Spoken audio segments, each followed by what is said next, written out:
Semangat pagi, selamat malam ESPN dan rekan broker properti sekalian. Perkenalkan saya dengan Ariko, selaku Chief Marketing and Running Officer dari ESP Indonesia. Karena kami dari ESP Indonesia selalu berkomitmen untuk terlibat aktif melakukan acara edukasi dan networking bagi rekan-rekan agent broker properti dan shareholder lain terkait bisnis properti kita ini.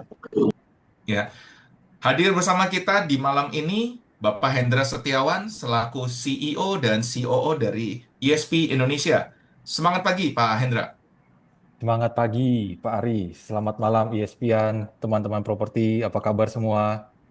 Saya yakin teman-teman sehat semua ya. Malam ini luar biasa nih, Pak Ari. Kita Amin.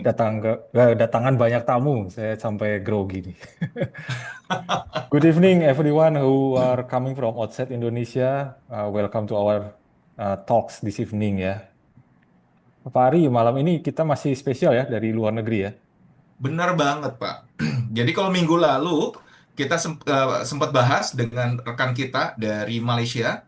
Jadi akhirnya kita juga jadi belajar ya Pak, bagaimana cara bertransaksi properti di Malaysia. Iya, Dan kerennya lagi ternyata ada program MM2H ya, MM2 Hits. Itu keren banget. Jadi ternyata ada peluang-peluang juga yang dapat dilakukan oleh kita ya broker properti di Indonesia, terutama bagi memiliki saudara kenalan ya yang mau berinvestasi properti atau bahkan sekedar untuk temenin anaknya sekolah atau berobat ya. iya. Dan malam ini saya dengar Pak Hendra mengundang rekan lain dari Singapura ya Pak ya. Karena ini Singapura, dua betul negara sekali. tetangga yang paling dekat sama kita nih Pak. Betul, Pak Ari. Ya. Iya, Dekat sekali kan, Singapura sama Malaysia itu kayaknya tinggal nyebrang satu kali aja. iya, cuma dua langkah Pak. Dua Nah, saya langkah. ke Singapura ke Malaysia dua langkah Pak. Selangkah naik, selangkah turun udah nyampe. Iya, iya, iya. Betul, Oke, betul. Jadi di hari ini kita akan bahas juga ya Pak Hendra ya, bagaimana kita sebagai ESP ya di Indonesia kita membuka jaringan komunitas internasional kita. Jadi kita tidak sekedar hanya menciptakan platform dan menjadi wadah bagi para agent broker properti supaya dapat berkolaborasi di dalam negara kita saja, tapi juga tanpa batas ya Pak ya. Jadi Betul, Pak. globally tanpa batas. Tanpa Jadi batas. hingga ke luar negeri juga nih Pak. Iya. Nah, itu istilah kerennya tuh kalau kemarin saya di Bali tuh Borderless Networking Community, Pak. Wah, luar biasa. Borderless Networking Community.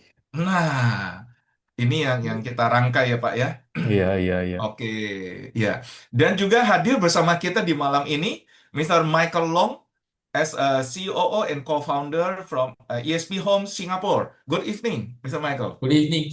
Good evening, everybody. Thank you for having me. Oh, good Ya, evening. Good evening, Michael. oke. Yeah. Dan It's amazing teman-teman, to have you here. ya. Oh, don't say that. I hope to share some good insight for everybody to know. Iya, iya. Oke. Okay. Nah, ini serunya nih Pak. Singapura punya waktu kayaknya ada selisih dengan kita ya Pak ya. Satu Betul. jam ya, mirip Satu seperti jam. kita dengan di Bali. Nah, Di jadi Bali, di teman-teman, Balikpapan juga sama, Pak. Balikpapan juga ya. Balikpapan Oke. juga sama. Hmm. Oke, jadi teman-teman selama berjalannya acara, jika ada pertanyaan jangan sungkan, teman-teman bisa ketik di kolom chat dan nanti akan dibahas oleh kami ya, kita akan angkat untuk bacakan. Atau di session Q&A nanti, ya teman-teman bisa unmute dan bertanya langsung, diskusi dengan rekan-rekan kita. Begitu ya, Pak Hendra, Pak Michael, waktu dan Ya. tempatnya dipersilakan. Oke, terima kasih Pak Ari. Ya, Michael, one Yes. more time, thank you for joining us this evening ya, to become Thank you our for having me speaker. again. Yeah. Okay. So, Sure. I think let's Shall I start. start? Yeah, as a Okay. fact, more than 2 million Indonesian visited Singapore in 2024. Do you Hmm. believe that? Okay. More than 2 million. I believe so. Yes. Very big. Very big. Yeah. Yes.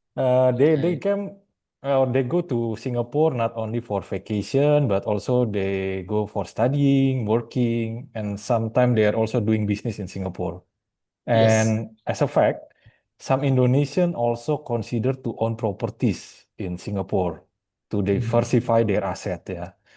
Yes. So Correct. therefore, our colleagues here, as a property agents in Indonesia, Hmm. Hmm. we are also interested to know further. how we can explore the opportunity of selling Singapore properties to our potential clients in Indonesia.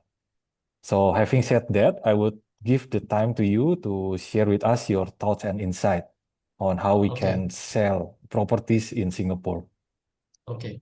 for Sure. Thank you, Indonesian, I would Hendra. say. Yeah. Okay, Ken. Okay, thank you.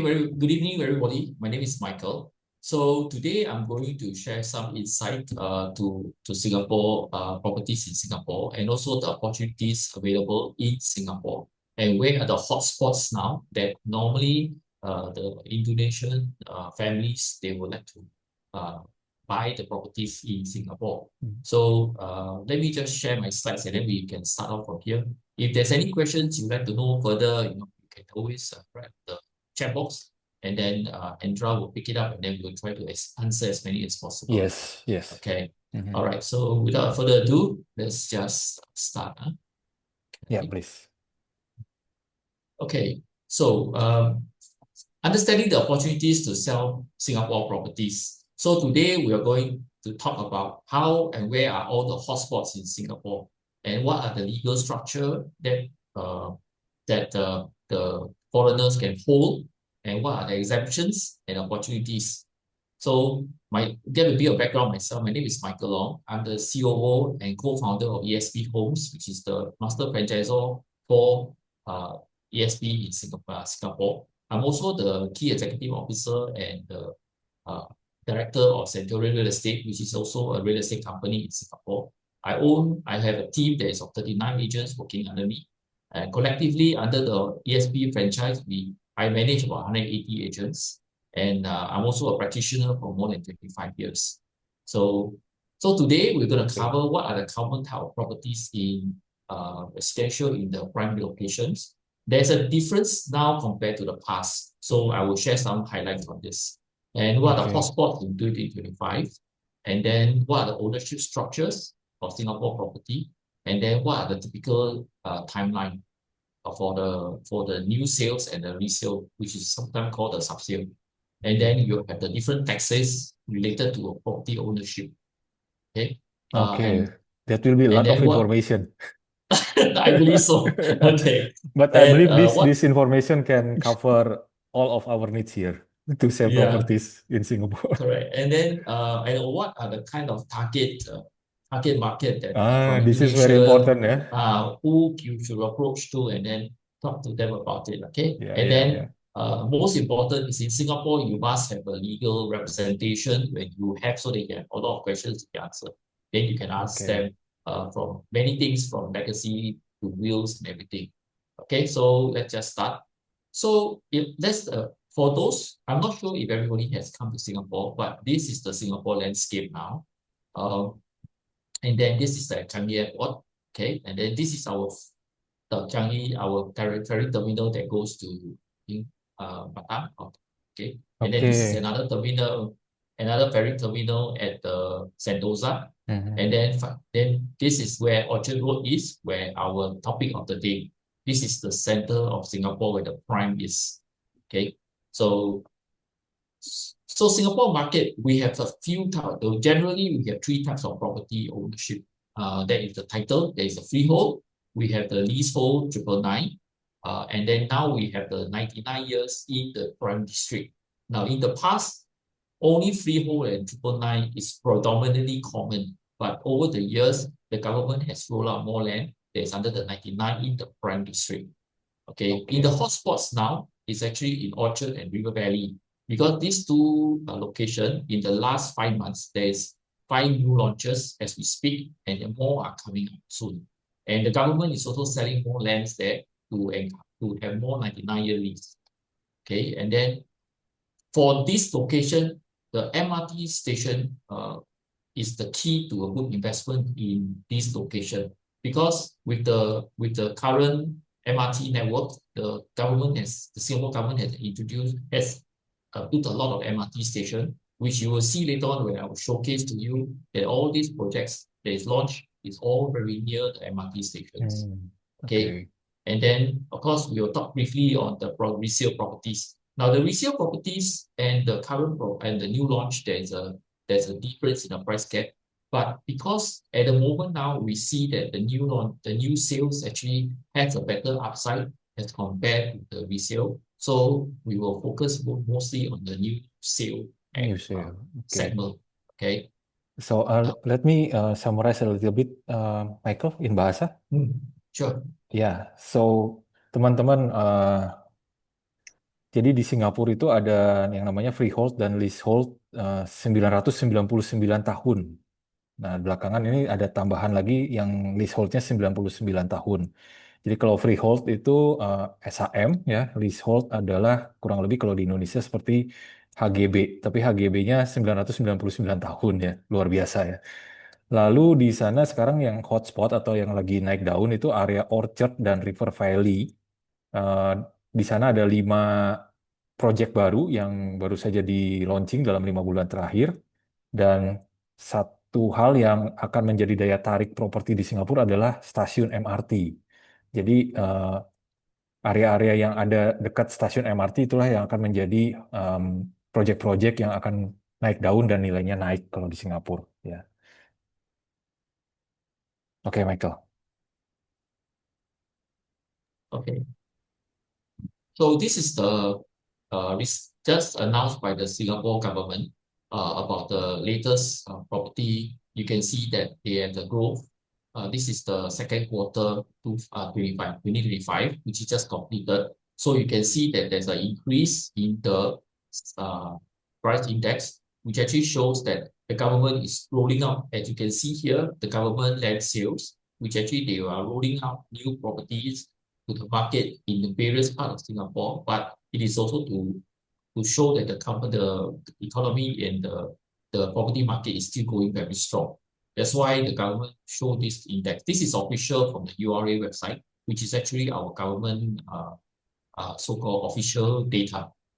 Okay, so you so can see here. Okay, sorry, you need to no, explain this. just want to reemphasize that in Singapore the price of property keep increasing ya, selalu meningkat ya. Ya, jadi harga properti di Singapura itu selalu meningkat dan ini merupakan data yang disampaikan dari pemerintah Singapura sendiri menunjukkan bahwa indeks harga properti itu selalu naik kalau di Singapura. Ya. Oke. So you can see here now where we talk about just now, I highlighted Orchard and this River Valley. We are considered the CCR.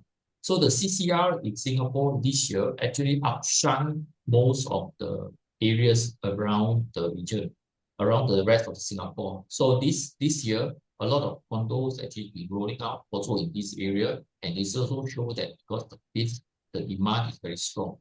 And then you can see here, this is the price index for the past from 1993 until today. You can see the Singapore price has gone up and has never came down, despite even with the COVID. It's a small little movement, but mostly it's an uptrend. So it shows that the Singapore property market is very stable and it's always showing good strength. Showing strength and growing. Yeah, growing. It's continuously growing. Okay. Okay. All right. You need to translate, no? Yeah, I think this is very clear ya, teman-teman. Okay. Jadi kita bisa lihat dari grafik ini, harga properti di Singapura itu dari tahun 93 sampai sekarang itu naik terus. Kita bisa lihat ada beberapa kali turun bahkan, tapi tetap naik ya. Bahkan pada saat COVID 2019 ke sekarang itu tetap naik, tidak ada kelihatan turun gitu. Jadi memang properti di Singapura ini cukup menjanjikan untuk kenaikan harganya. Ya. Okay. So the next one slide that shows that although the now has the trade war going on, but Singapore property price is still climbing. Although a lot of people is taking slower steps, but it does not mean it's stopping. So the property price is still climbing up.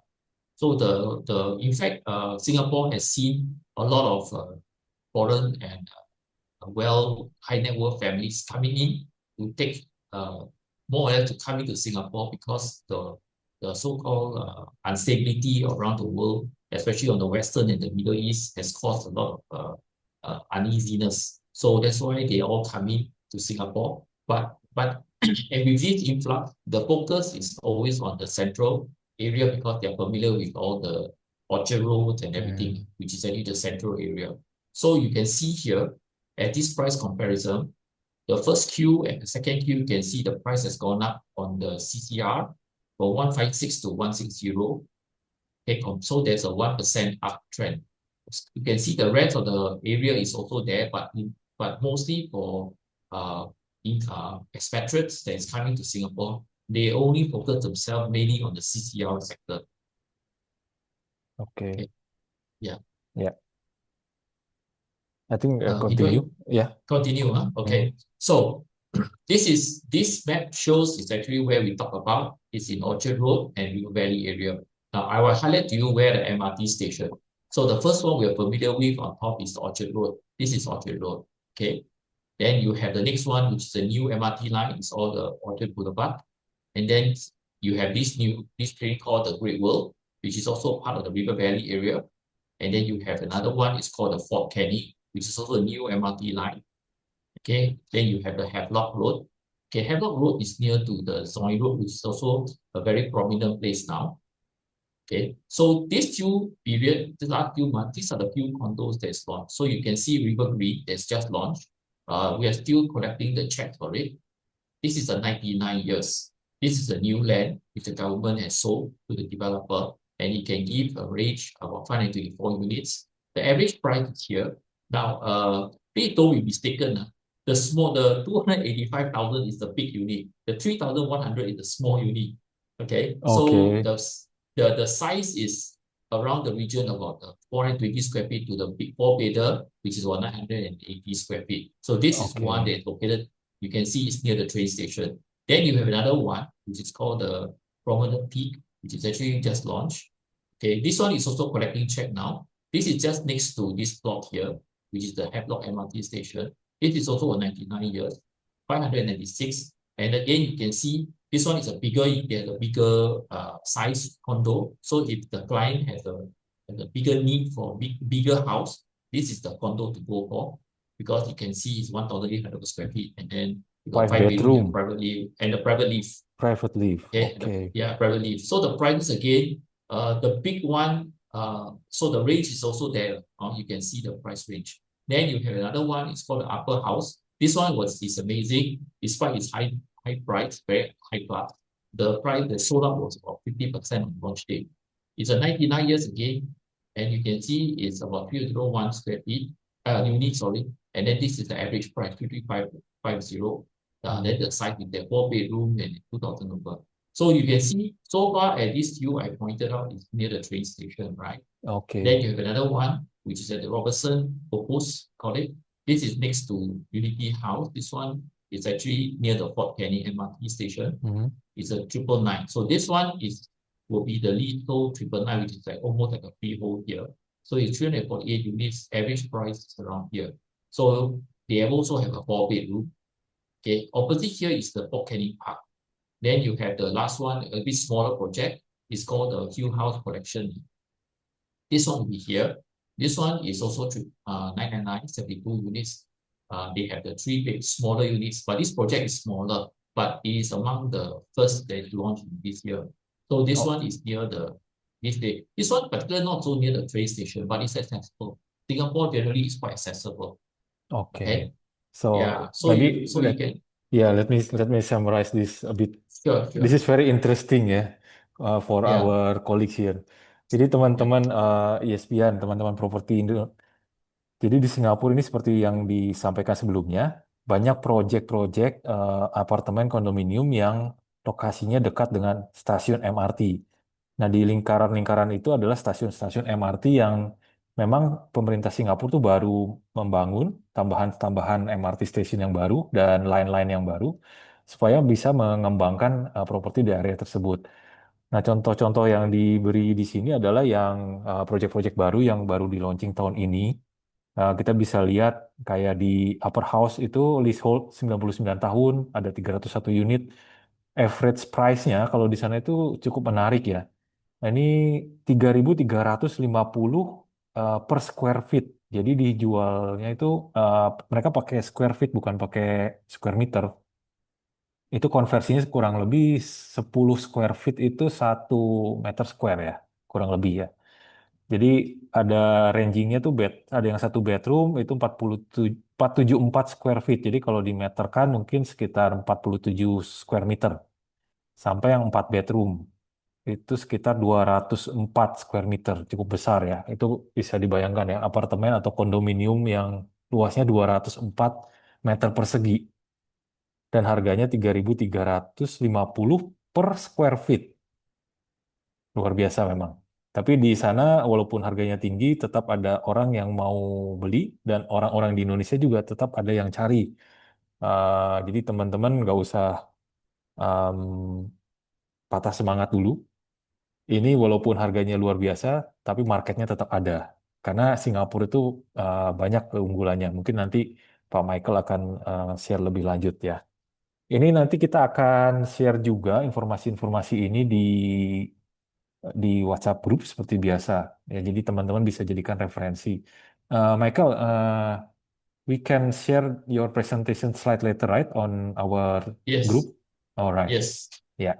So this can be reference for our colleagues here. Okay, can. Okay. Okay, Okay, let's continue. continue. Okay, so as we speak on this map, right, the government has actually announced recently that there's more land that is sold on the 99 years that in fact, they are holding the tender now. So in time to come, more and more of 99 years leasehold new launches will be in the area, and then the price will be around the same or slightly maybe a bit higher. But the difference is in the layout and the configuration. Because there are some condos although you can see the square feet is almost the same, but the space and the design of the condo will make a difference in terms of the preference. Okay, so let's move on to the next one. Okay, so like this one, you see upper house at the price of $3,000 over dollars, which is actually a new benchmark for 99 years. They sold on the opening day at 54% sold. And then you can see that because of this so-called confidence, the river green and the prominent peak, we expected to see also very strong take-up rate. Okay, so we move on. Okay, then this one you see. Now the other one, just now I mentioned the 999 one.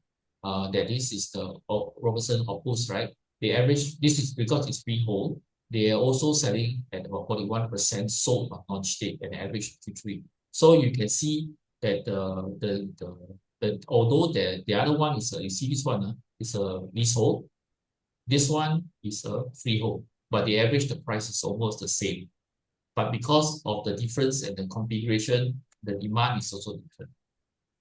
Okay. So next. Okay, so this is a typical timeline for purchase scheme in Singapore for new.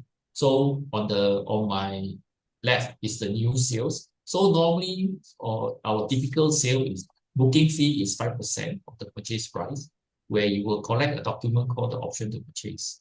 And then after which, within the 21 days, you exercise the sales and purchase agreement. You pay the 25% as well as the stamp duty. Okay, and then because this is a new deal, there's this progressive payment. The progression, the process of from this 22 to 119 period is where the transaction will go through, and after which your completion of the transaction with the developer complete. That means the deal is complete. That's where your commission will start to clock the date to pay to you. Typically, the commission will take for new sale is about between 9 months to a year to pay out. 9 months to a year. A year, depending on the stage of the construction. Okay. So after which, when it's completed after 2 to 3 years, we call it the TOP, temporary occupation permit, is where you collect the keys. Okay, and that's where the client will move in, and then this is where they take possession. So from day 1 to day 3 now, to 3 years, it's about 3 years of construction period. Although some developers, due to the size of the development, they can stretch to 4 years. Okay, 4 years. So on my right is the resale. Resale is of course very easy, simpler, because it's a private treaty. So it's a normal between 1% to 2% option fee. Then you can collect the we call it option OTP lah. And then once you exercise within, you can see that the dates is shorter, between 40 to 24, 21 days. You pay the 20%, you pay the stamp duty. And then the transaction period of time is about 3 months, after which you complete the sale and you collect your keys straight away. So this is for the resale, which sometimes we call it the sub-sale lah. Okay, sub-sale. It's All right, quite so long, this yeah, to purchase a property in Malaysia, in Singapore, I mean. Up to typically 5 months, yeah. no, 3 months. 3 months. Typically 150 days. about 3 to 4 months. Yeah, 3 to 4 months. 3 to 4 Yeah, months. 3 to 4 months. Yeah. Typically for most transactions, it's like that. Unless there's special conditions. If not, it will be around the same time frame. Okay. Okay. So So you let want to, me give some yeah, summary on this can, one ya. can. Jadi teman-teman properti Indonesia, jadi di Singapura itu ada semacam timeline yang sudah menjadi pakem mereka kalau kita transaksi properti. Yang di sebelah kiri itu untuk primary new sales, yang sebelah kanan untuk resale atau secondary ya. Jadi dari booking fee sampai bisa menyelesaikan pembelian itu butuh waktu sekitar 3 sampai 4-5 bulan ya. Jadi cukup lama. Dan di sini kita bisa lihat dari booking fee 5% untuk yang primary, lalu kita dapat namanya collection option to purchase atau OTP mereka sebutnya ya. Lalu ada bayar juga exercise SNP 25%, bayar stamp duty, lalu proses transaksi dari hari ke-22 sampai 119 baru nanti diselesaikan transaksinya itu di sekitar hari ke-120 sampai 150. Begitu juga dengan yang secondary, kurang lebih hampir sama di tabel yang sebelah kanan. Lalu tadi satu hal yang disampaikan Pak Michael yang cukup menarik di sana itu komisi untuk agent itu akan keluar antara sekitar 9 sampai 1 tahun setelah penjualannya selesai. Ya, jadi memang kita harus bersabar mungkin ya kalau menjadi agent di sana. Ya. Oke, Michael, I think let's continue. Okay. So now we talk about the next topic is the ownership structure in Singapore. Okay. There's 3 types mainly: joint tenancy, we have the sole tenancy. This is joint tenancy normally is a couple, married couple or siblings. Okay. Sole tenancy, of course, is a single person. Tenancy in common is actually is between 2 parties, whether they are friends or even relatives, they can do the same, where the shares of their investment will determine the share of the value of the property they own. Okay. Okay, so there's 3 types of tenancy we can hold in Singapore. So each one has its own reasons and also limitations and restrictions. This one maybe it's not it's be too long to explain here, but if there's a need, then we can explain with the lawyers. Okay. So for here, there's no restriction of holding a title of ownership. That means the government do not set any requirement or condition that you need to hold in whatever way. It's your choice. All right. And then there's no restriction to foreigners to buy any freehold or leasehold condominiums or apartments, but cannot buy landed property. Only freehold or leasehold condominium. So as a foreigner, you can buy even a freehold, doesn't matter. Okay. There's no restriction on foreigner ownership on commercial properties. Okay, that means you buy offices or shops, anything is okay. There's no restriction. All right. However, for non-resident foreigners, if through PR, they are allowed to buy only one place on landed, is actually on Sentosa.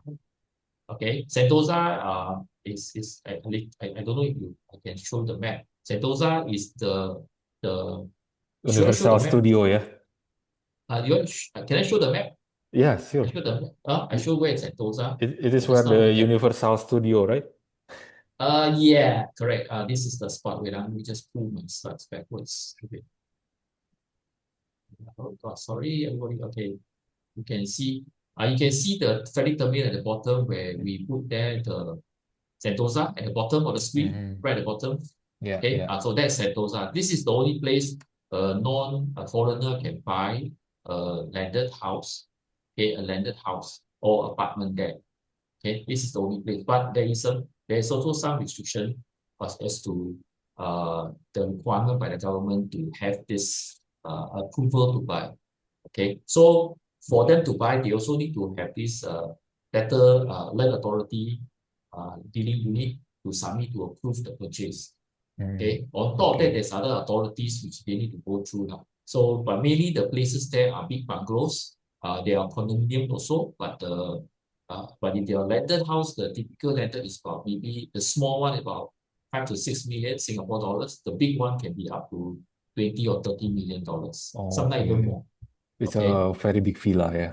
it's a very big. It's just like you know the Dubai billionaire lane, Mhm. the one at the billion. You know the Jumeirah, Palm The Jumeirah. Jumeirah, yeah, the park. Palm Jumeirah, same thing, something like this. Okay. Okay, okay. Yeah, yeah. That's why it's very Okay. expensive, yeah. Yeah, it's very expensive. Okay, so now this is the burning question: the different taxes in Singapore. Okay, related to ownership. So for doing a purchase of a residential properties, okay, the residential status and the property count determine the value. That means to say if you are a PR, but you own one other property, your second property will be higher. Or if you are Singaporean, you own many properties, your levies, the tax user duty will be different also. Okay, so there's also another cost is that the property tax is for either you have your own use, you stay yourself, it's lower, or you use for investment, which is higher. I will share with Okay, you more information later. okay. Okay. Then, of course, if you rent it out, there's another income tax on the rental For the properties rental. of the income you earn. Okay. This is this is applicable to new or resale properties, residential properties. Yeah. Okay. For ownership of commercial properties, no restriction, no property count, no whatsoever. So it's quite straightforward, right? So you only have to do the basic stamp duties. Then, but however, there's a goods and services taxes. If you buy from a commercial property that is the developer, you have to buy, you pay GST. Okay. Okay. Sometimes if you buy from a private owner, then no need to GST.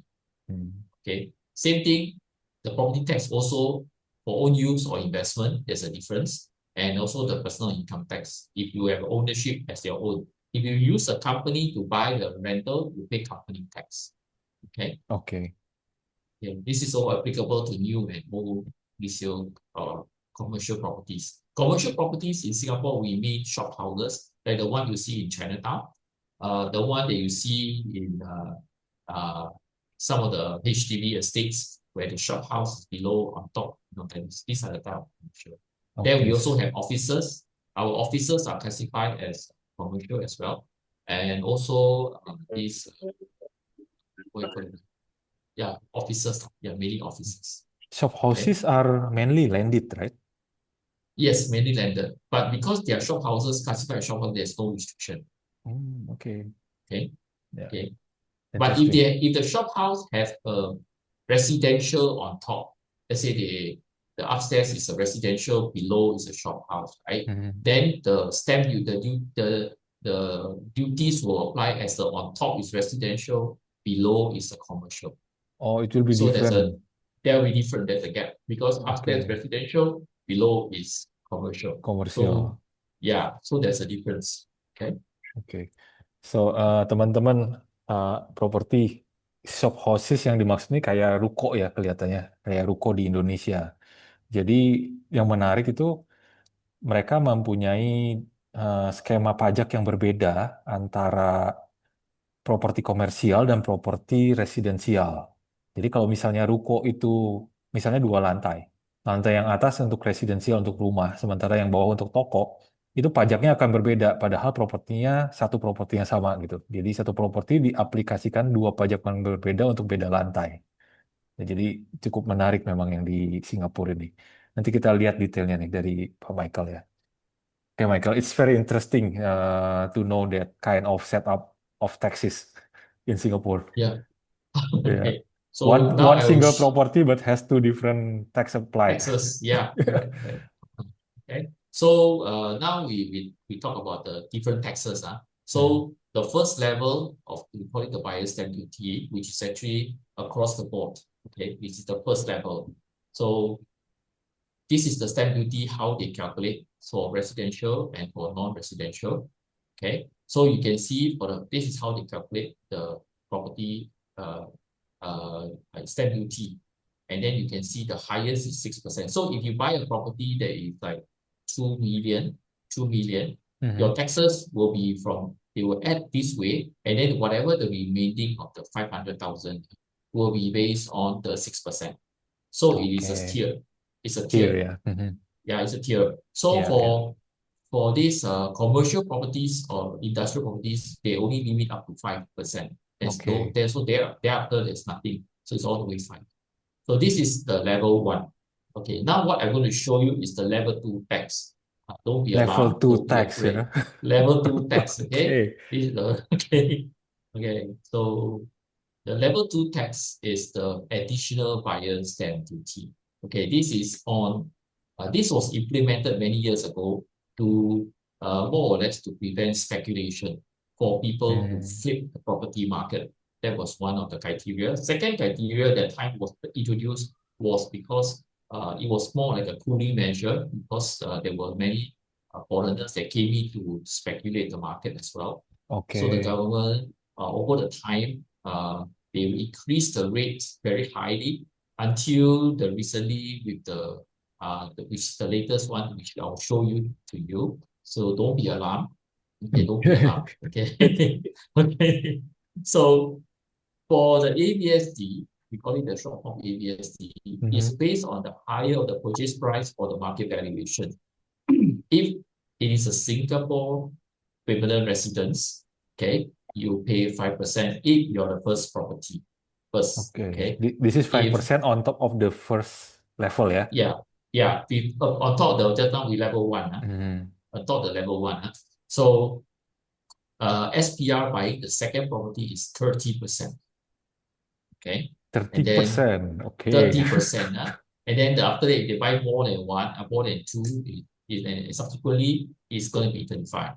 Now, foreigner buying the first property or the second or the third, it's still 60%. Okay, 60%. 60%. All right. Wow. Okay. The trustee, those family who buy the property for as a trustee for the grandchildren, whatever, they have to pay 65% upfront. But if they have given the property to the child as a 100%, they can claim it back. Okay, they can claim it back. But this is only if it's for Singaporean. But if it's a foreigner, then it's based on the 60%. Right? Okay. Okay, 60, Trustee means 60. Singaporean buying Yeah, property this is or Singaporean buying properties. Yeah. okay. Okay. Then the last one is the companies who buy any residential property. It's a flat 65. That means if let's say you have a company that is Singapore, you want to use the company funds to buy the property, it's flat 65%. This is even for Singaporean-based company. Yes, across the board. It's across the board. Across the board. But for Okay. In fact, residential, yeah, not commercial. yeah. In fact, the trend has shown that this situation has dropped to a very almost not existence anymore because the taxation is just too high. Yeah, yeah. Okay, okay then. So Hendra, you want to explain this part? Ya, oke. Jadi teman-teman properti Indonesia di Singapura itu ada dua buyer stamp duty atau bisa dibilang BPHTB ya kalau di Indonesia. Untuk yang pertama itu tarifnya berjenjang. Tadi yang tax level 1, first level itu berjenjang dari 1 sampai 6%, tergantung dengan besarnya atau nilainya si properti tersebut. Cara menghitungnya seperti kita menghitung pajak penghasilan kalau di Indonesia ya. Nah, yang level 2 ini BPHTB yang level 2 itu spesifik untuk eh, kelompok-kelompok yang ditunjukkan di layar, seperti permanent resident yang membeli properti di sana itu dapat tambahan teks 5%. Jadi kalau citizen atau warga negara Singapura mereka tidak ada tambahan teks, tapi kalau permanent resident yang biasanya orang Indonesia ini menjadi permanent resident di sana saat bekerja atau sekolah gitu, itu ada tambahan 5%. Lalu kalau misalnya orang asing yang tidak punya permanent resident, eh, itu langsung kena teks tambahan 60%. Ya, jadi sangat besar memang teksnya ya. Jadi memang kelihatannya lebih baik jadi permanent resident dulu kalau mau beli properti di Singapura ini. Ya, oke. Oke, I think Michael, let's continue. It is very interesting high, interestingly high. You are mute. You are muted, Michael. Okay. So now, there is an exemption. Exemption. Okay. Okay, there's an exemption, Okay. yeah. Expats with expat with residential or permanent residency of these few countries, they are exempted from the ABSD for their first residential purchase. Okay, Okay. okay. So But there is no Indonesia there, yeah. Indonesian is no, not exempted. Indonesia, unfortunately, no, not yet. I hope that the government work out something. Yeah, But yeah. at the moment, if because some of these countries, if the country of origin, they hold such passports, Mhm. they can actually come to Singapore and buy. Now, in the recent years, many of the Chinese, and some Vietnamese sometimes, they Mhm. actually obtain US passport. Okay, yeah, yeah. So after which they will come in to buy the properties in Singapore. Mm. So that's why some, and they buy into the luxury ones because they don't need to pay the additional buyer's stamp duty. Yeah. So there was many times we saw in the transaction that you see the number of US citizens bump up. More Okay. US citizens go up and come in and buy. But Yeah, a yeah. deep dive shows that they are not the original Americans. Mm. Okay. Okay, And so it also apply to permanent residents in USA, yeah? yes, correct. The green card, the Yeah, the green green card. card. So yeah, so anybody whose clients come from these countries or hold a passport or have a expat or a tenant in Indonesia that is currently a tenant in any of the condominiums, who Yeah. wants to invest, then they are from this nationality, you can actually approach them to invest in Singapore if they want Okay. to. Yes. Okay, Yes. then they don't need to pay the additional stamp duty. Yes, yes, Okay, yes. Yeah. that's the thing. Okay, Let me so there's an explain this lah. exemption. Let me explain Ah, this. This is interesting. Let me explain to our yeah, colleagues yeah, here. can, Ya, can, jadi can. teman-teman properti Indonesia, jadi ada beberapa negara ya, warga negara yang mendapat pengecualian dari stamp duty level 2 di Singapura. Itu dari Amerika, Iceland, Liechtenstein, Norway, dan Switzerland atau Swiss ya. Jadi kalau teman-teman properti Indonesia ada punya kenalan atau ada klien yang saat ini uh, tinggal di Indonesia tapi berasal dari negara-negara tersebut, nah itu bisa menjadi salah satu calon klien untuk beli properti di Singapura ya, karena mereka mendapatkan pengecualian pajak level 2 ya. Oke. Okay, Ya, all right. So okay, so the tax one we can move on. So now we yes. talk about the other lesser tax. Okay, so the property tax for owner occupied, you can see that the taxation is over here. So the annual value is what the Singapore Inland Revenue, the government will determine how much your property is worth as a tax as a annual value. They call it the taxation of the Mhm. property you have. So with this, they will decide to tell you how much is your property. Now, how they derive this? The main one is based on the rental of the condo itself, how much is accumulated. Then they will base a calculation. Then they will tell you how much is your property worth. So if your annual value is 28,000 a year, and you pay 4% of that, so your taxes is 1120. 1120. Oke. Okay, so this is for if you stay. However, if you are renting it out, you can see on the right hand side as Ya. a non-owner or occupied, right? Your taxes start at 12%. Oh, So okay. if your annual value again like 28,000, right? So it's 12% of 28,000. So this is how you will calculate. So this is the taxes. Normally, most landlord will factor these new taxes into the rental as part of the rental which they ask for. But again, Okay. it also depends whether the market can accept the high rent or not. So sometimes they have to end up paying out pocket if they have. Okay, Okay. so this is the It's other quite high, the taxes. tax is very high. Yeah. Um, the reason because the government has encouraged more people to buy for their own use, but we understand that some due to some situation they rent it out due to rental income, or Yeah. they're waiting for the period before they want to sell the property, so they temporarily rent it out, and then they Okay. will have this so-called taxes which that impose on them, right? So this is And one of the taxes. Sorry. this applicable to either residents and foreigners and also citizen Yes, it's across the board. It's across the across the board. board. Yes, it's across the Oke. board. So you want to explain this part? Ya, jadi teman-teman kalau di Singapura itu pajak penghasilan dari rental itu ternyata berjenjang, bisa sampai 36%, seperti yang kita bisa lihat di tabel warna hijau ya. Kalau di kita kan di Indonesia hanya 10%, tapi di sana bisa sampai 36%. Mereka, government di sana menginginkan properti itu untuk ditinggali sendiri daripada disewakan gitu.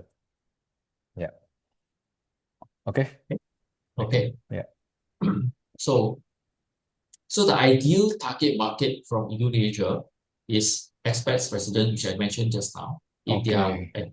if they are now staying there, whether as a resident or tenants or whatever, Mhm. these are the potential ones. Or if they have migrated there, I think there are some that the IT people they were staying in different part of Indonesia. So some of them may qualify under the taxes. So it's a Oke, good place to talk to them. ya, And then is the descendants of the first generation PRs.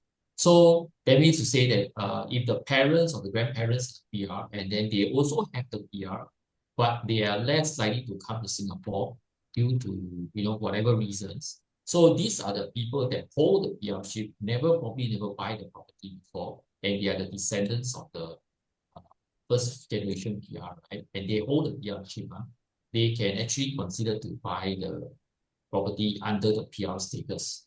So the ABT dropped to only 5% instead of the 65, oke. 60%, sorry.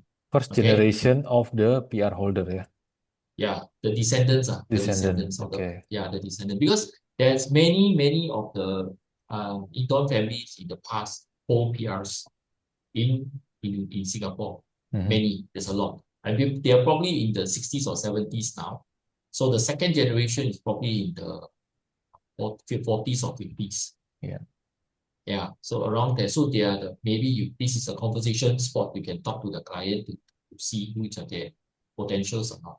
Oke. Okay, and mostly because Singapore is a very good location. So some like recently, I think a year ago, there was one Indonesian businessman. He came to buy 4 condominiums at about a new launch, each will value at about 3.5 to 8%, 3.5 to 3.8 million. He bought 4 in 1 shot, and he paid full ABSD. Oh, So we were quite shocked. He came down, he was very fast. He came down, he decided what to buy. He buy for his family. So when we understand him better, he was saying that he wants to buy the property here for the future generations. So oke. so he basically buy just for the purpose of buying, but he's not bothered by the taxes because he Ya. feels that he's holding for the future generation. They're all freeholds. So he feel that the future has more assurity for the future generation, whether they want to come for schools, for whatever Mhm. reasons, there's a place to go. And he bought the 4 of them in one project. So the Oke. developer was very, very happy. Of course, the agent is over more happy because Iya. his commission was over $1 million, almost close to $1 million. Wow. So he's even happier lah. Iya, It's a iya, lady iya. lah. It was a lady lah. Yeah, it was a Amazing, lady. amazing. Yeah, I was amazing. The whole process, I was there to see. He came in to see. I think we explained everything less than 25 minutes. And then he went out, and the next day the check was in. Okay, just Yeah, 25 so minutes, then that's it. 25 minutes, and then he finished reviewing, then he said, okay, okay. Then he just go. And then the next thing we know, the check was in. So Wow, yeah. that's So amazing. some That's of the, amazing. and we understand that he traveled very often to Singapore.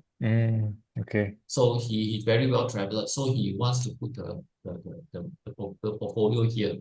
okay. So that's one. Yeah, Okay. yeah, yeah. And then you have again the new generation of investors looking at commercial properties. Now the new generation of commercial, we're talking about younger ones that is in the, maybe they have made their money from the e-com, I know tradings and everything. Mm-hmm. They probably want to look at some of the commercial properties like offices, where they want to maybe want to use for future planning, they want to use the place here, or if they want to use it to as a form of springboard, to sell it off next time to park their wealth.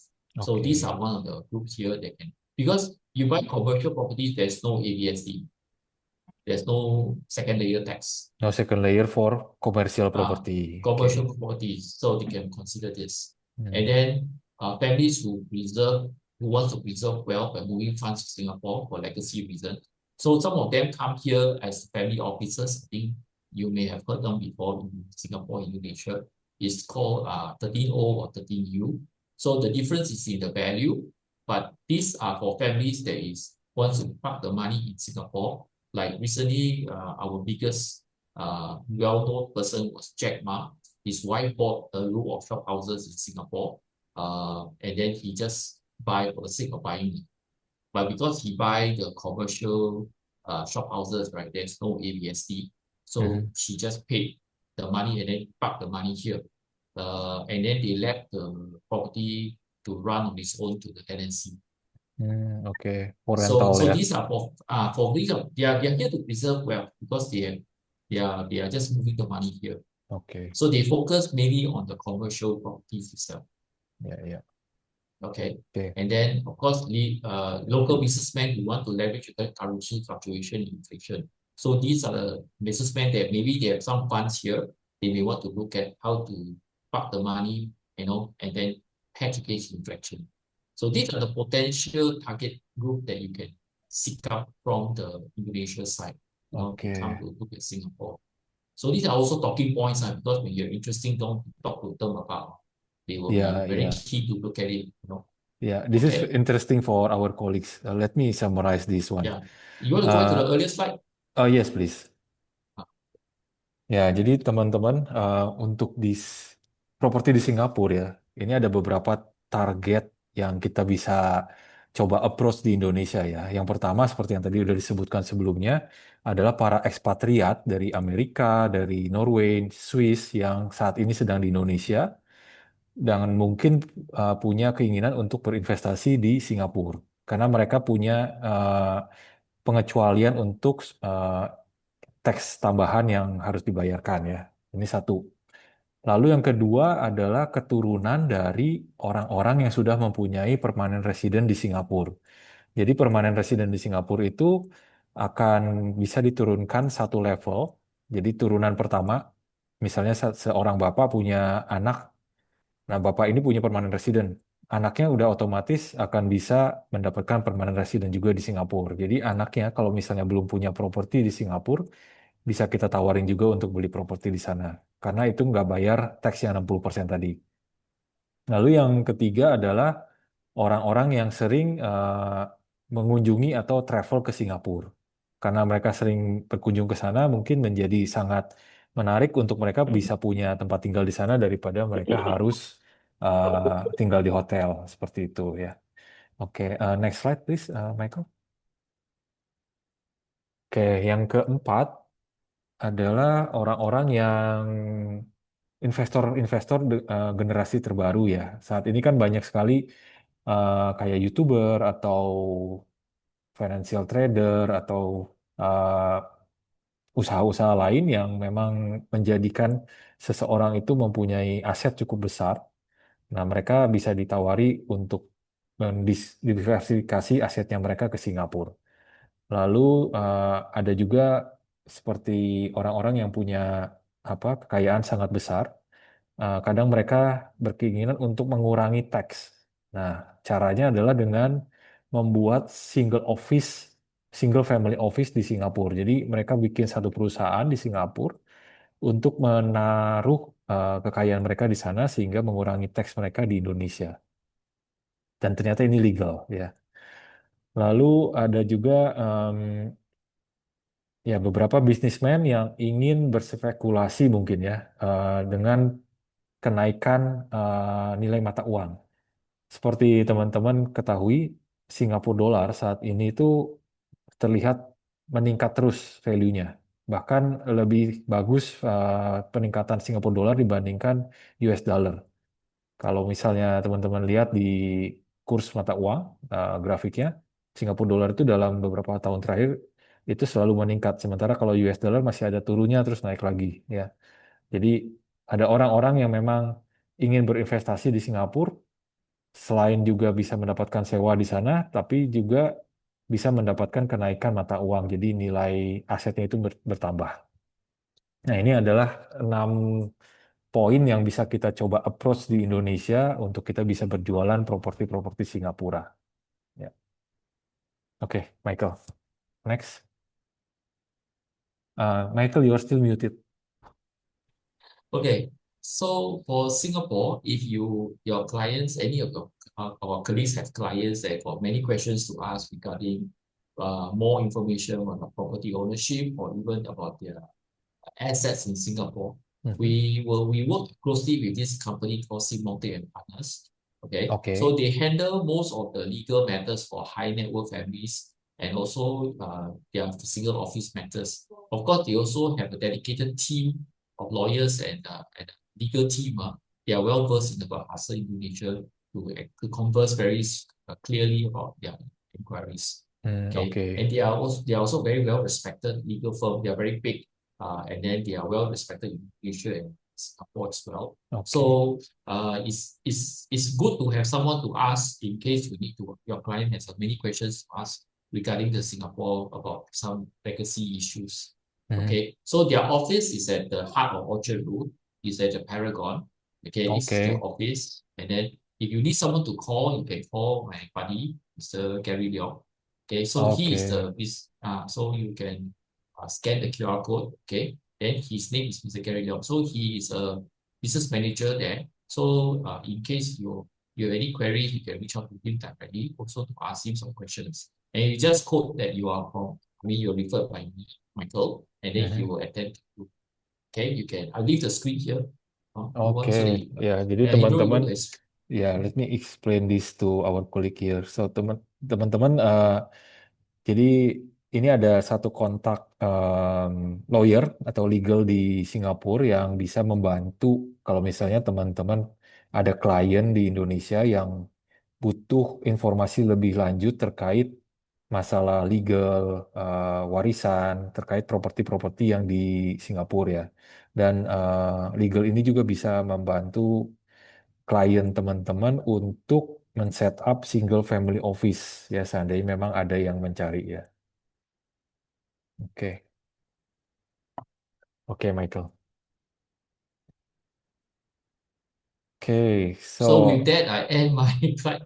So alright. So I will just go through some prepared one. What are the requirements to get a PR? Okay. So this is some of the criteria. The common way is to get a PR is to have a EP, which is an employment pass, or S pass. Okay, employment pass or S pass. S That means pass. you must come here and work. Okay, they must find a job here. Okay. And then if you have a good education, a good school, it's a good point. And then financially stable.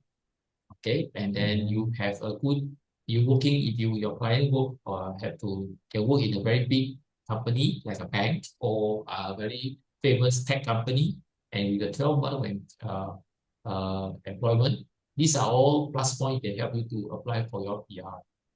Okay. And then if you have any relatives or family members that is really now Singaporean or a PR, they can actually leverage on them to help you to push your application, but no guarantee though. But you just put yourself in a better chance to get the PR if you have Oke, family members here. ya, Okay, ya. so this is one question I think is important. You want to explain this part?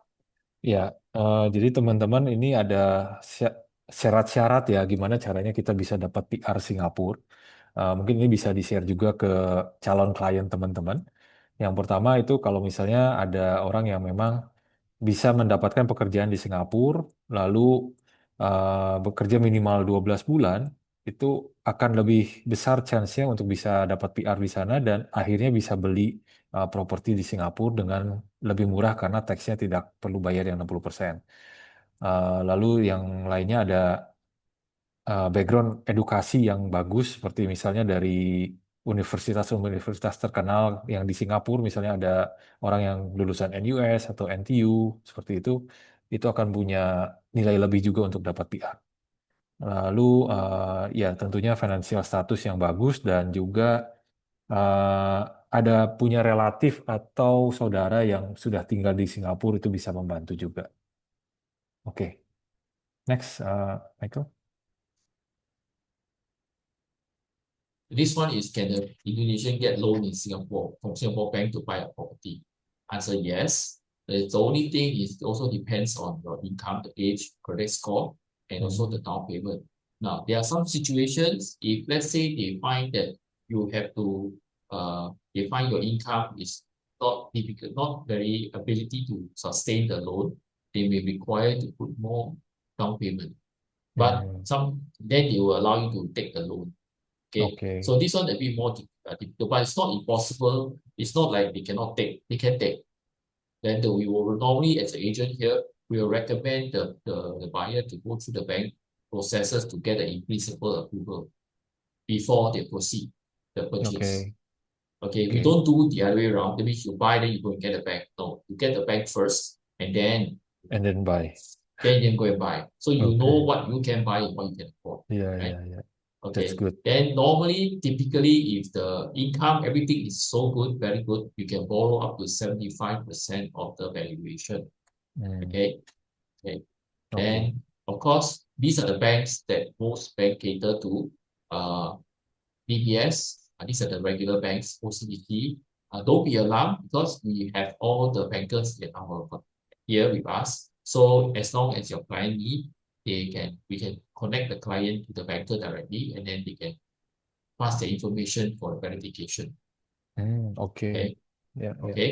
And the last part is it is also possible for non-residents to open a bank account in Singapore, but subject to the AML check.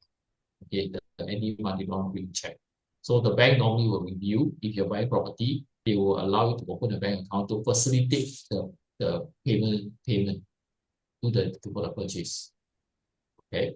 Yeah. Next question is there any hidden cost for owning a property in Singapore? No hidden costs. Okay. The usual one is the legal fees. They, depending on the size of the property, normally start from 2,000 to about 5,000 for the normal typical one. But if the property itself is very, very expensive, that runs in maybe tens of $millions, the legal fee will be different. Okay. Okay. So for most ownership who buy condominium, they have a management fee every month they must pay is 350 for the small one, simple one. To the ultra luxurious one, sometimes can be up to 3,000. 2,000 monthly, typically, yeah. monthly. But these are for the ultra luxurious one. So if you buy any properties in between, it will be around between the 300 to 1,000 Okay. a year. A month, sorry, a month. Okay. And then is there ABSD applicable? The answer is industrial and commercial property without residential, example, normal shop houses, are not subjected to ABSD. Okay, but if the shop house has a residential, then the upstairs is subject to ABSD. Okay, that's very interesting. Yeah. Yeah. Commercial property means office, retail space, and shop houses. That is what we mean typically. Okay. Industrial properties are factories. Okay. There are some foreign client buy factories to invest because they offer a very good return, ROI. Okay. Okay. Next question is, what are the commercial properties available? In fact, all. There's no restriction. No Okay. restriction, yeah. No restriction. Whichever area you can buy, it's okay. Freehold, leasehold, whatever, it's all. Okay. What are the properties that in Singapore is famous among students who study, right? Okay. First of all, these are the few locations based on the three universities. For NUS, it's at Clementi, West Coast, One North, and Buona Vista. Okay, one Jurong West will be for NTU, and then you have Bugis. If you're SMU student, you probably is in Orchard and Bugis or Mount Sophia Road. So to give you an idea, where are the school again? This is the Singapore map. Okay, so this is our airport again. I just show it to you. This is SMU. It's in the center of Singapore. In the center, right? okay. Center. NUS is on the west coast. You can see it's on this side. So you can see the country, the place I circle here is Clementi. All right. It's Clementi area. Okay. Then the last one is NTU is at Jurong. That's why we put there Jurong West. Okay, it's very far west. Okay. Very far west. In fact, very near to Johor already. So this is the NTU, and in all these places like Jurong West, there are some condominiums, or there are also this HDB apartment for rental, condominium for rental. Yes. Okay. So here this is the three locations where the typical university that Indonesian will come and study. Okay. Okay. All right. Okay. So now next, one is famous among foreigners? Okay, for shopping malls that are popular within for certain nationality, we have the City Plaza. Okay, we have the Peninsula Plaza. Then we have Lucky Plaza. Okay, and then you have Little India. Because Singapore has, and of course, because Singapore has a very diverse employment and nationality that comes to Singapore to work. Yeah. So for this reason, Singapore has a certain location where their businesses that offers their services to these minority nationalities due to what's the right word to use? The way of the taste and the familiarity. Okay. So they offer the food is directly from where they are used to. So these are the places, these shopping malls, most of them are available on the resale market to buy.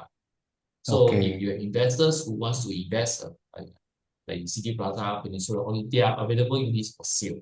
Available for sale, yeah? For sale. Time to time, they will And for those sale, are considered as commercial. Commercial. These are shops. Okay, no ABSD. No ABSD, yeah. Yeah, no ABSD. Very important. Yeah. Okay. And then, of course, why is Singapore attractive? Because we are stable, particularly. We have a safe living environment and a good education system. I think this one most people will know. And then, of course, our GDP growth is quite stable. And then the government currency is also a very good consideration because the Sing dollar is very strong. Very strong. So yes, it is getting stronger also in Indonesia. Yes. And so the property become more expensive. Yeah, for inbound, yes. But also it also shows that if you have converted to Sing dollar, you will only strengthen. That means if you go back to your own currency, you're a better position. Yeah. Okay. So why is it continue to rise? Okay, our Singapore government regularly sell land, like that's what we mentioned, under the GLS at a very controlled pace. So once they do this, every time when they sell a new land, the price is always higher than the earlier one. Okay. Okay. So it's controlled by the government. Controlled, but the price is always higher. So end of the day, the price will keep on going upwards, but not as in the big gush. It's slow and steady progress upwards because the government control the land sales.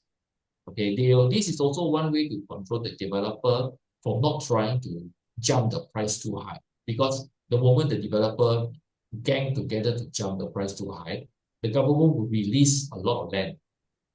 Then that will cause the developer to come down the price. So that is why they control how they control. But they will not let the market crash. They'll just do a control pace uptrend. Okay, As long that's as it is continue going up, it's okay. correct. Yeah. So they control. Mm. Like sorry, just now we mentioned about River Valley, right?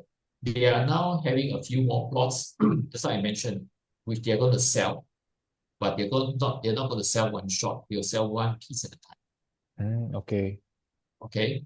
Then is okay. This part here is a bit subjective, but I will say anyway. There's a difference between the two countries. Okay. Malaysia is divided many states, and each state is offering different range. So it's not right to compare either one, because in Singapore, our properties are divided by districts because we're very small. So we district. So the number gets smaller, the price is higher. The number get bigger, the price is lower.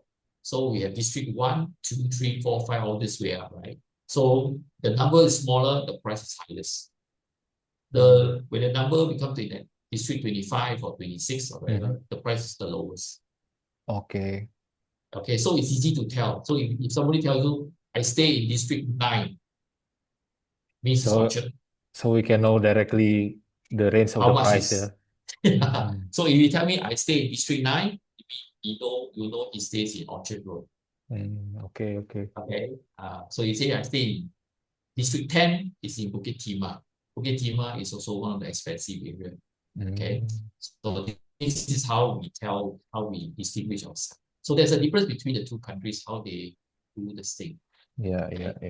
So I come to my end of the presentation. So for collaboration opportunities, please call my good friend Mr. Ko, Mr. Ari Ko, to connect to us in Singapore so that we can work together. So he can answer take up the queries, and then we come to us to try to work out what's the answers and we go back. Wow. Okay. There are a lot. Thank you. Yeah. And thank you for your time, for your invitation and time. Yeah. You are very welcome, So Michael. Thank you also for being with us tonight. But before we end, Michael, there are also yes. some questions from our audience tonight, this Yeah, evening. sure. Okay. Yeah, I know it's already quite late there in Singapore. Okay. It's also already almost 30 past 10, yeah. Yeah. Okay. No issue. Yeah. So Okay. one question from Butere. There are actually two questions from Butere. Okay. Could you give the example area outside Orchard Roads area? Like, yeah, as we know, Orchard Road has already the busiest area for shopping center. How about other region or suburb? Suburbans. Okay. Yeah, suburbans. Suburbans, right? Okay. For suburbans, in our opinion, suburban market is good, but however, it is not so much the the habitat of the Indonesian client. You know what I mean? That means to say that their natural area they're used to is not used to that. In places like, let's say, example, Hougang. We have Hougang, we have Gulay, we have Sembawang, we have Sengkang, Pogo. There's so many. But this area, maybe if they have friends who has been the second generation or third generation PR, the parents are staying there, they may okay. But if they are the first time coming to Singapore, they will find these places very far from the center. Okay. They're very far from the center, which is the usual one, their familiar one through to their social media or whatever. It's Orchard Road, it is that area. So as a first starting point, it's always good to start off here.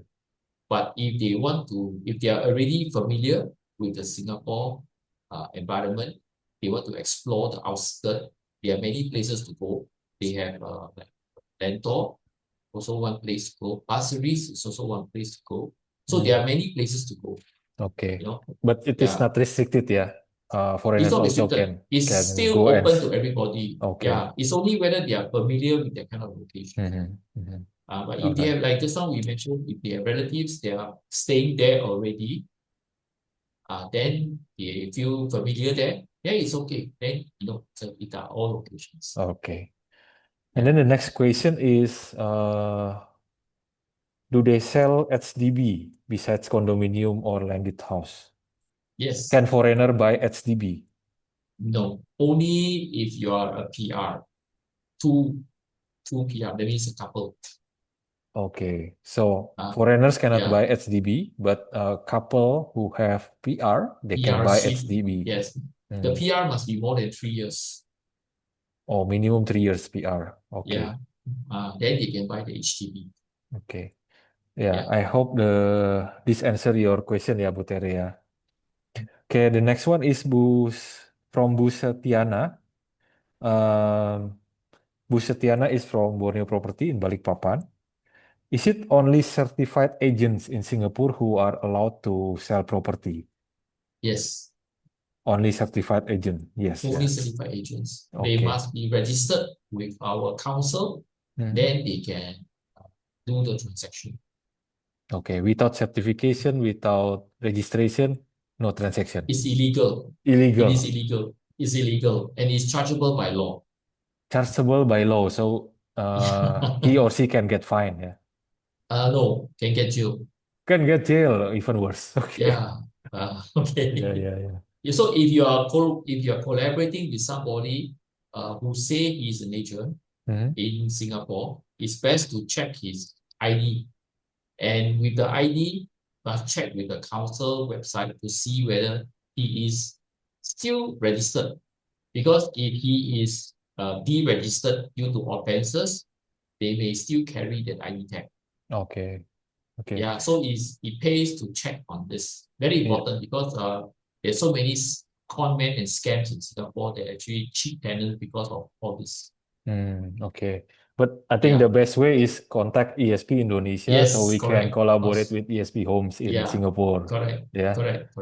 Yes. Because we will be sure and we will make sure uh, Yes. everybody is Definitely. registered and certified Singapore ya. Correct. Correct. Oke, Correct. mudah-mudahan menjawab ya Bu Stiana ya. Oke, the next one is Lawrence Tan. He wants to share a point. I think Lawrence, would you like to unmute yourself?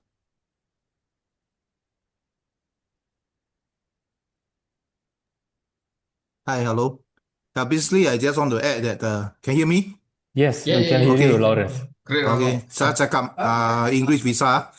Okay, basically what I'm trying to say is actually Singapore, because it's a small country, so we are limited land. So if you invest in any property in Singapore, I think over long term, I think it's definitely is a safe place. That's number one. Number two is actually a lot of time, if let's say want to invest, put money in Singapore, unless you go to share. But then share go up and down. I think property is only one. Is one of the way that actually you can actually put, and then you are quite safe for long term. In fact, during my young days, I got friends 1980s who bought some landed property in Singapore. That time their initial rupiah was about 1,001 rupiah to Singapore $1. And when they sell the property now, it's about 11,000. So actually, they Yeah, make more than what they can make. I mean, if they keep the money in their own country. So that's that's right. what I'm trying to share. Yeah. Thank you for the insight, Lawrence. Yeah. Yeah, that's true. The Singapore dollar is getting stronger and stronger in Indonesia. Hmm. Yeah. Yeah. Mhm. All right. Yeah. I think we cover all the questions ya, Pak Ari. Iya, Okay. iya, bener banget. Jadi ini juga dari rekan-rekan pertanyaannya cuma sudah tercover Mhm. dan seru banget ya. Ini Iya, di sharing sama Pak Michael ini kayaknya sudah dibungkus semua nih Pak. Ya, iya. Michael really betul. prepared the presentation very well ya. So Ah, it's all complete. We got all the insights. oke. Thank you. Thank you. Ya, Okay. tapi sayang juga nih Pak, waktu juga yang harus memisahkan kita, ya, karena kita di Barat ini sudah mau jam 10, gitu. Sedangkan Iya, kalau di Bali sudah mau ganti hari nih sebentar lagi ya, sama seperti di Singapura dan Balikpapan ya. iya. Our time is limited ya. Ya. Mhm. Jadi rekan-rekan, mohon izin, jika berkenan, rekan-rekan bisa join di WhatsApp group supaya tidak ketinggalan informasi, ya. Saya sudah share di kolom chat. Dan kemudian mohon juga rekan-rekan kesediaannya untuk mengisi feedback form ya terkait dengan property talks kita di hari ini, di mana teman-teman bisa masukkan apa saja yang perlu diimprove dalam acara kita, dan tolong berikan juga usulan topik. Ya, biasa saya sama Pak Hendra ini kalau udah mau habis waktu nih kita suka bingung nih Pak. Ini topiknya apa lagi berikutnya gitu ya, supaya Iya, bisa kena dan sesuai dengan kebutuhan dari rekan-rekan. Begitu ya Pak Hendra ya. betul, betul Pak Ari.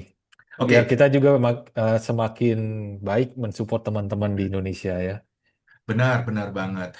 Dan jangan lupa teman-teman, minggu depan kita ketemu lagi di Property Talks ya. Masih kita akan kembali di Legal Series karena Legal Series kita upayakan untuk selalu berada di awal bulan ya, dan kita Iya, akan membahas topik terkait dengan legalitas ya, dan kita akan undang partner kita dari notaris juga ya.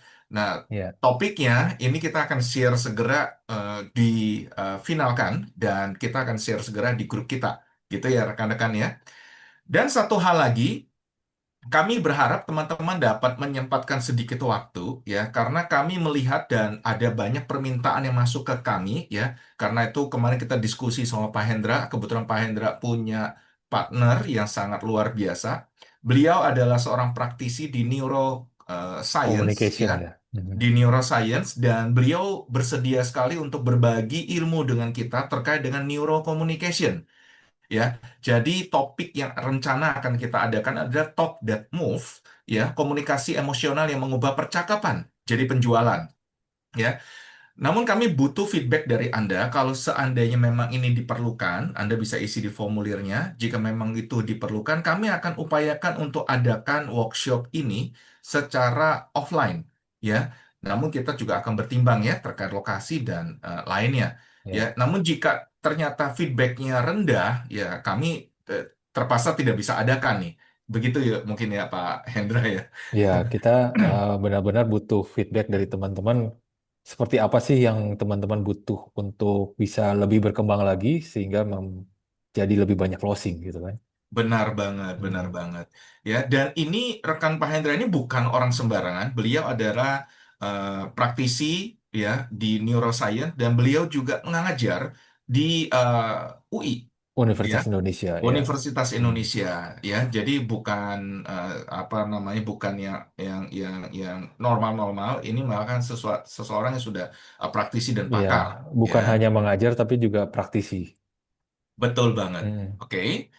Terima kasih di malam ini. Mungkin ada sedikit kata penutup dari Pak Michael Ya, buat kita semua di Indonesia nih, Pak Michael. Michael, you are still muted. Ya, you still muted. Yes, yes. Yeah, Sorry. Ya, do you have you- any last comment before we close Uh, our well, talks?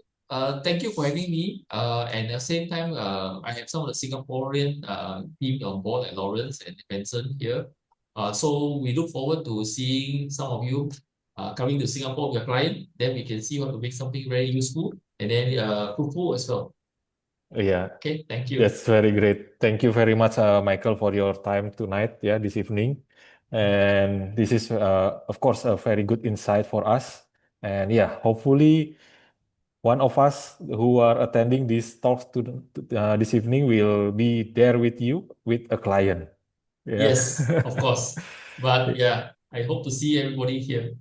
Ya, oke. Teman-teman, Okay. agen properti di Indonesia, terima kasih juga untuk malam ini. Jadi kalau misalnya nanti ada calon klien atau ada potensi, silahkan kontak Pak Ari ya. Nanti kita akan coba bantu teman-teman untuk bisa grow dan juga bisa jualan properti Singapura. Ya, benar banget. Sesuai tagline kita ya, Pak Hendra ya. We grow by growing you. we grow by growing you. Yes. Ya, oke. Oke.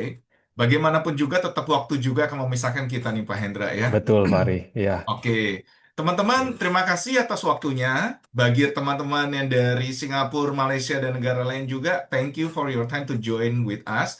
Ya, and we will meet again soon, ya, Yes. dengan topik-topik yang baru juga. Oke, Okay. thank Oke, you all. thank you Okay. Thank you. everyone. Good Have a night. good Good evening. night. Good night. Good Ya, night. thank Bye. you. Bye.